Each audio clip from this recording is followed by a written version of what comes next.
पिंडी भटिया तहसील headquarter अस्पताल के doctor की गफलत से एक कमसिन बच्चा जान की बाजी हार गया। पिंडी भटिया के नवाई गांव ठट करीम दाद का रिहायशी इब्राहिम अपने कमसिन बच्चे को लेकर अस्पताल आए तो डॉक्टर ने चेक करना तक गवारा न किया। कमसिन बच्चा गर्म दूध गिरने से जल गया था। मुतासिरीन का कहना है कि हम बच्चे को अस्पताल लेकर आए तो डॉक्टर ने बच्चे को चेक करने के बजाय अपने मोबाइल पर लगा रहा। मुतासिरीन का इल्जाम, अहले खाना का अस्पताल के बाहर डॉक्टर के खिलाफ एहतजाज। मेरा नाम मनसब अली है। ठट्टा करीम दाद तो असी आया जी पिंडी भटिया नाल पिंड राती बच्चा सड़िया अस अस्पताल लैके आए हैं। इन्होंने डॉक्टर ने उसनों बिल्कुल बच्चे नूं उठ के चैक नहीं किया, अपने अमले नूं उहदे उत्ते लाई रखिया है। उहदे उत्ते कोई ट्यूब ला के तो 15-20 मिनट बच्चे नूं 15-20 मिनटां बच्चे नूं कहंदे ने कि घर लैके चले जाओ।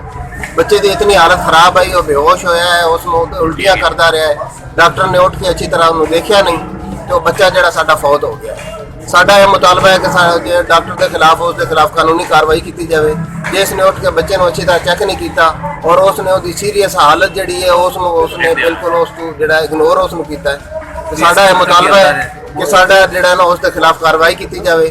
जोड़े कि मरीजों को सही चेक नहीं करते और अपने मोबाइलों नाल लगे रहते हैं और मरीजों को अच्छी तरह चेक ही नहीं करते। साडा यह मुतालबा है उनके खिलाफ कार्रवाई की जाए और सानू इंसाफ दिता जाए। साडा बच्चा फौत